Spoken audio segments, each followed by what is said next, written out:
नमस्कार। आज की हमारी एक विशेष बातचीत में हमारे साथ उपस्थित हैं देश की विख्यात लोक गायिका, पद्मश्री से सम्मानित हम सब की अत्यंत आत्मीय श्रीमती मालिनी अवस्थी जी। मालिनी जी, विश्व रंग की आज की हमारी इस मुलाकात में, इस बातचीत में आपका हार्दिक स्वागत है। और ये विश्व रंग जो कि साहित्य और कलाओं का अंतर्राष्ट्रीय महोत्सव जो कि भोपाल की धरती पर संभव हुआ है, और इसके साथ जो मंशा हमारी जुड़ी है वो हिंदी और भारतीय भाषाओं के साथ ही भारतीय संस्कृति के विभिन्न पहलुओं से हमारी नई पीढ़ी को विशेष रूप से अवगत कराना। और जिस वसुधैव कुटुंबकम की कल्पना हमारे ऋषियों ने की थी और भारत की आत्मा उसी के आसपास धड़कती है, तो हमारी कोशिश है कि विश्व रंग की धड़कनों से हमारा ये मंत्र भी जुड़े। मालिनी जी से बातचीत में शुरू करूं इससे पहले दर्शकों, मुझे याद आता है आलोक श्रीवास्तव का एक शेर कि मुझ में नमी के नाम पर क्या कुछ भी न रहा, बहते दरिया के नाम पर क्या कुछ भी न रहा, आए थे मीर कल रात ख्वाब में डांट कर गए, क्या तहजीब के नाम पर कुछ भी न रहा। वाह वाह। इस सवाल का जवाब है मालिनी अवस्थी जी कि भरोसा अभी भी कायम है।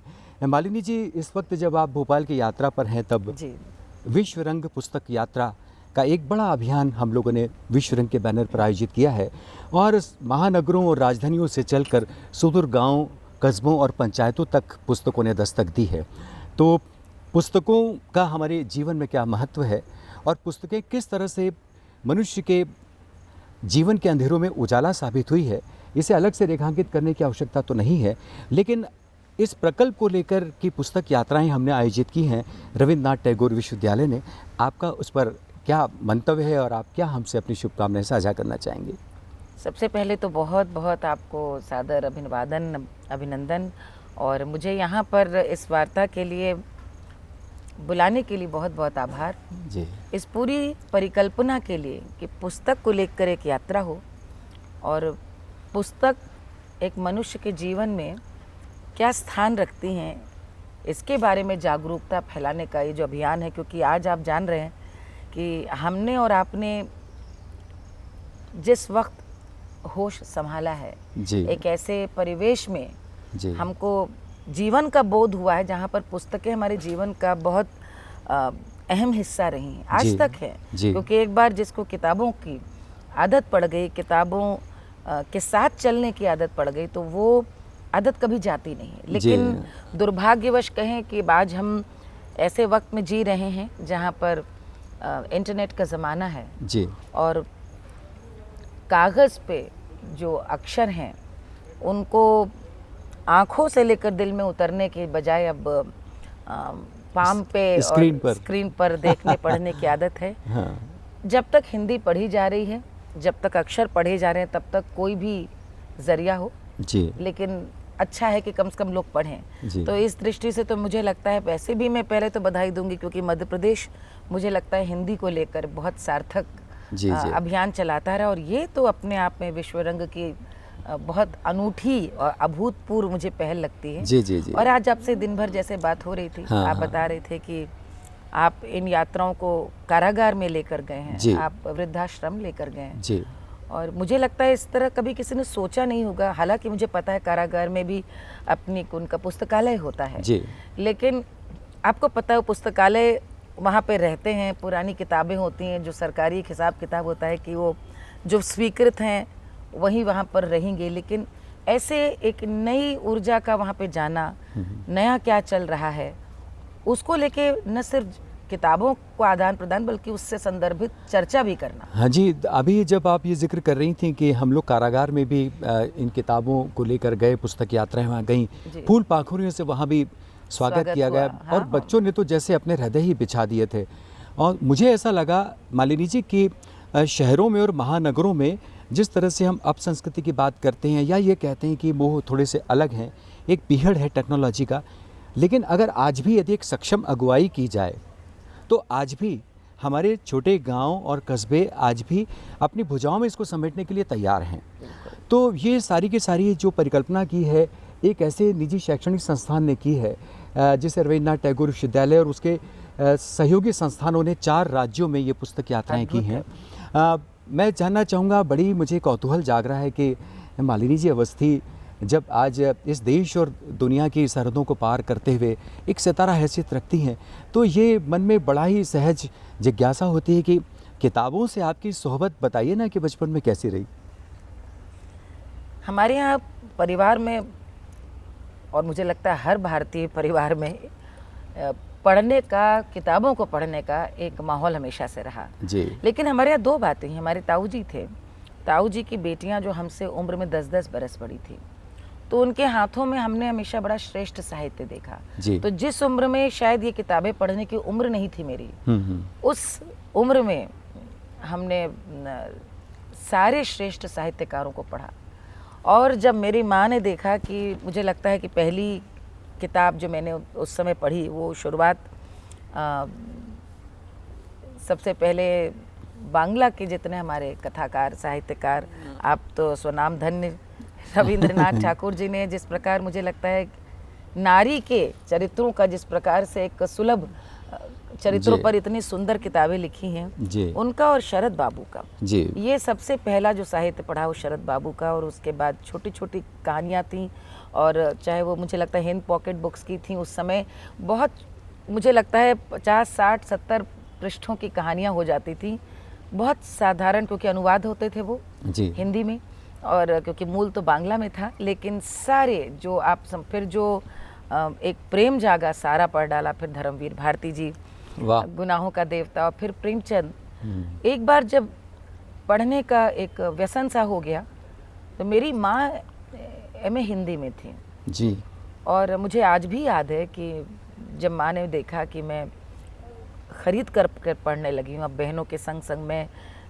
कथाकारों को जानने लगी हूँ, और कथाओं के एक लेखक को पढ़ लिया तो फिर उस सारा कुछ धीरे धीरे पढ़ने लगी हूँ, तो कुछ लेखकों के बारे में उन्होंने बताया, और वो कवियों की, क्योंकि उनसे चर्चाएं करते थे हम, तो वहाँ से लेकर शेखर एक जीवनी तक जी जी, जी। तो वो कि हमारे कोर्स में थी, उन्होंने बताया हमारे सिलेबस में थी, तो वहाँ से लेके अज्ञेय तक को पढ़ने का जो पूरा सफ़र है, उसमें आप निर्मल वर्मा जी को लेंगे, जितनी महिला कथाकार रही हैं, और ये दशक जो हम लोग के, मैंने आपसे कहा कि बहुत छोटी उम्र थी, लेकिन 70 से 80 का जो दशक था, जिसमें सूर्य बालाजी, मालती जोशी जी, सब एक से एक जो कथाकार है, चित्रा जी, आपके तो पूरे व्यक्तित्व में झलकता भी है जब आप बात करती हैं, और आपके होठों से जब ये हिंदी झरती थी, इतनी प्रांजल पवित्र प्रवाह आपका।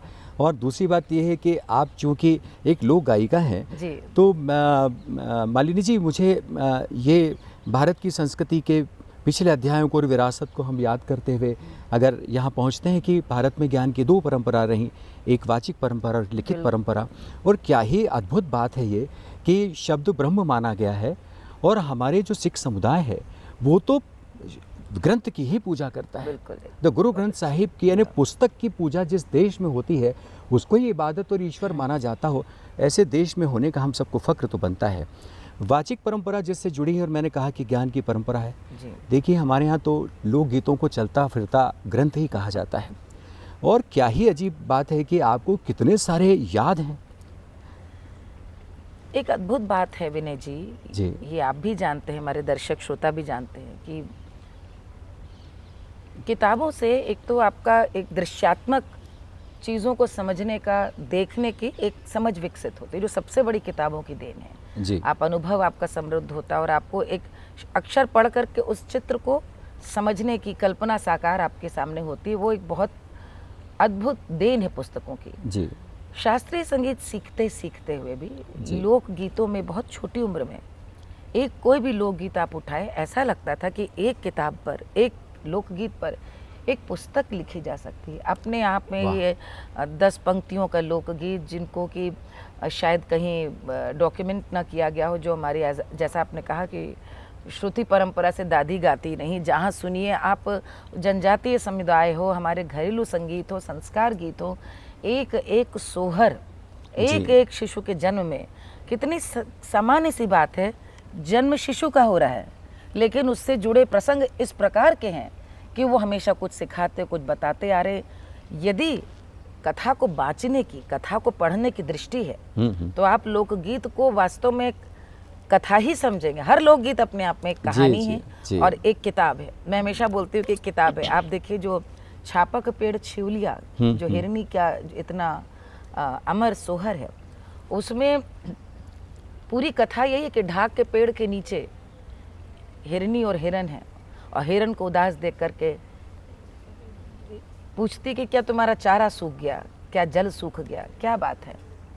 और हिरनी कहती नहीं मेरे हिरन, वो आज राजा के यहाँ छठी है राम की, और तुमको आज मार डाला जाएगा, इसलिए मैं बहुत दुखी हूँ। और उसके बाद अंतरे में कहीं स्पष्टीकरण नहीं क्या हुआ, लेकिन दूसरी कड़ी में यही आता है कि हिरनी कौशल्या के पास कहती मेरा हिरन तो चला गया है, मुझे अब उसकी खाल दे दो, और अपने बचे हुए जीवन मैं इसी की खाल देखकर काट दूंगी। और कौशल्या कहती करे जाओ हरिणी अपन घरे जाऊ हो, हरिणी अब अपने तुम घर जाओ, इस खाल की तो मैं खंजनी बनवाऊंगी, और मेरा राम इस खंजनी की जो ध्वनि आएगी उससे कितना मुदित होगी, तुम जाओ जाओ अपने घर जाओ। और अंत यहाँ पे है कि जब जब बाजेला अनहद, जब जब उसकी ध्वनि अनहद की ध्वनि निकलती है, हिरनी भर भर आंसू एक अकुला जाती है उस ध्वनि को सुन के। आप सोचिए ये शिशु के जन्म पे गाए जाने वाला सोहर है। आपके मन में सहज एक भाव उठता है कि इसमें कहीं पे जन्म का वर्णन नहीं है, जन्म हो रहा है लेकिन उस जन्म के आड़ में एक इतना बड़ा अन्याय किसी जीव के संग हो रहा है। जी। पूर्वजों की हमें सिखाने बताने की ये मंशा कि ऐसा एक बार हुआ था, ध्यान रहे जी जी जी, तुम्हारे साथ ना हो, तुम अपना उत्सव मनाओ, किसी और का अमंगल करके ना मनाओ। बिल्कुल बिल्कुल, ये कथा आख्यान है, और ये देखिए कि कैसे विरासत से आगे बढ़ती बढ़ती एक उत्तराधिकार तक पहुंची। और आप जैसी गायिकाओं की जो भूमिका है, कलाकारों की जो भूमिका है, वो इतनी महत्वपूर्ण है कि यदि किताबों के पास न जाया जाए तो कम से कम ऐसे चलते फुरते हमारे जो विश्वविद्यालय हैं इनके पास जाया जाए, और आप वो काम बखूबी कर रही हैं। एक चिंता मालिनी जी हम सब की होती है कि एक मिनट आपको बस मैं क्षमा चाहती हूँ बीच में। जी जी, ये बात जो आपने कही सच तो ये है कि किताबों का जो चलन है हमारे यहाँ, तो अधिक जो ज्ञान परंपरा सारी श्रुति और स्मृति परंपरा से रही जी। तो जो किताब से आज हम पा रहे हैं वो हमारी पुरखिनों ने, हमारे पूर्वजों ने, वो सारे बिल्कुल लोक आख्यान हो, लोक चित्र हो, लोक गीत हो, लोक कथाएं हो, इनके माध्यम से ही पाया, इसलिए इनको संग्रहित भी किया। जी। तो वो परंपरा जो आपने आज हम लोग एक किताब के जरिए किसी एक विषय वस्तु को पढ़ते हैं, मुझको वास्तव में जानने की बड़ी लालसा होती है कि बड़े बड़े रचनाकार कालिदास हों, बाण भट्ट हों, जिन्होंने पूरे ऐसे उपन्यासों का विन्यास हमारे सामने रखा है, वो वास्तव में लिखे थे कि सारी श्रुति परंपरा में कंठस्थ। जी। क्योंकि लेखनी तो पाश्चात्य देश कहते हैं 200 वर्ष पहले ही आई। जी, ये जो आप दस्तावेज़ की बात कर रही थी कि यूँ तो श्रुति स्मृति से चलकर हमारे पास ये ज्ञान पहुंचा है, और दरअसल ज्ञान और स्मृति को एक दूसरे का पर्याय ही कहा जाता है। आज ये संयोग की बात है कि जब विश्वरंग पुस्तक यात्रा के समापन समारोह में आप आई हैं, तब आपकी मौजूदगी में 2 किताबें जो डॉक्टर विनीता चौबे ने माथुर चतुर्वेदी समाज में प्रचलित संस्कार गीत और उनके 125 वर्षों के सामाजिक बदलाव का अध्ययन गहरा किया है, ऐसी 2 महत्वपूर्ण किताबें आई हैं। तो ये बहुत ही महत्वपूर्ण बात है कि आप आज इन किताबों का लोकार्पण कर रही हैं। लेकिन एक दूसरी बात ये मैं आपसे जानना चाहूँगा कि दस्तावेज़ अपनी जगह है, लेकिन जैसा आपने कहा कि इसको हमें श्रुति परंपरा के ज़रिए और आगे ले जाने के लिए किन प्रयासों की आवश्यकता आप महसूस करती हैं, जिसमें खासतौर पर मैं नई पीढ़ी के भविष्य को देखता हूँ? पहले तो मैं बहुत बहुत बधाई दूंगी इस पुस्तक के लिए जिसका लोकार्पण होगा। जी। माथुर समुदाय में, समाज में बहुत कमाल की संगीत की परंपरा रही। जी बिल्कुल, हम लोग जानते रहे क्योंकि हम लोग के परिवारों के बहुत अच्छे मित्र रहे। उनके यहाँ पे लड़कियां बचपन से घरों में ऐसे ऐसे गाने, ज़बरदस्त गानों का, नाचने का, घरेलू संगीत का अद्भुत भंडार मैं कह सकती हूँ उनके पास। तो मुझे भी उत्सुकता है उस पुस्तक को देखने की। देखिए, पहली तो श्रृंखला कड़ी यही है कि डॉक्यूमेंटेशन हो, पुस्तक के रूप में निकले हो। दूसरी सबसे बड़ी बात ये जो मुझे लगता है, जहाँ तक मेरी समझ है, माथुर समाज की और ये किताब तो फिर भी अपेक्षाकृत खड़ी बोली के निकट है, जहाँ तक मैंने उन गीतों को सुना है। हाँ। इसलिए जानती हूँ। जो मैं भी ठेठ सुना रही थी, अब छापा का पेड़ शिवलिया किसी को पता नहीं हो कि ये ढाक के पेड़ की छतनार है, छाया है, उसके नीचे हिरनी खड़ी। ये इतने ठेठ शब्द है कि इनके अर्थ जो आज देशज समाज से जुड़ा व्यक्ति नहीं है वो अनुभेज्य रह जाएगा। तो सबसे ज़्यादा जो किए जाने की आवश्यकता है वो इन गीतों को जन साधारण तक, जैसे हम दूसरी भाषा की पुस्तकों का अनुवाद करते हैं, इन लोक गीतों का भी हम कहीं ना कहीं सामान्य जन सामान्य के लिए यदि अनुवाद करके भी हम यदि प्रस्तुत करें तो वो जान पाएंगे कितने अद्भुत थाती के हम सब वारिस हैं और हमारी जिम्मेदारी है कि हम इनको आके लेके चलें।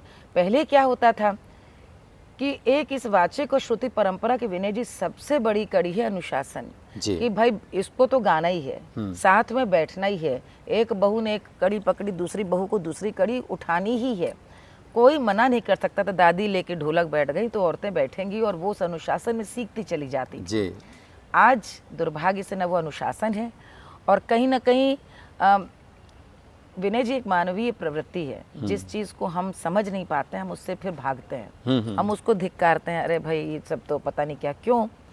क्योंकि अंदर ही अंदर में पता है कि विराट साहित्य है ये, लेकिन चूंकि हमारे लिए दुष्कर है, हमारे लिए कठिन है, तो हम तो उसी को खारिज कर देते हैं। ये मानवीय प्रवृत्ति है।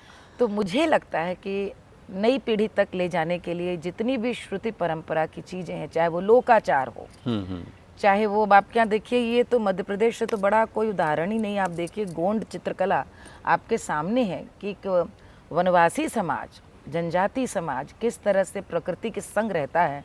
वो गोंड आप चित्रकला को देखें तो आपको यूएन से नहीं लेना है ये संदेश कि हमें कोएग्जिस्टेंस नेचर के संग करनी है। आप समझ रहे मेरा आशय? बिल्कुल बिल्कुल। इस दृष्टि से हम यदि अपनी नई पीढ़ी को समझाते जाएं, क्योंकि ये आज की पीढ़ी है, आज की भाषा में बताना होगा कि हम गर्व कर सकें अपने पूर्वजों पे, अपनी स्थाति पे।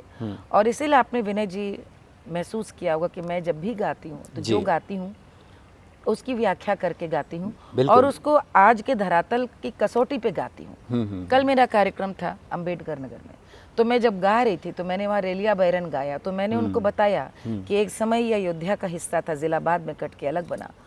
और मेरे सामने मुझे याद है 95-96 में यहाँ पे रेलवे बड़ी लाइन की लोकार्पण, रेल नहीं थी, बस से लोग जाते थे, कैसे जाते थे। और जब रेल आई पहली बात तो मैंने कहा मुझे वो कौतूहल याद है 95-96 में, ये तो 100 साल पुराना गीत है। तो आप जब उस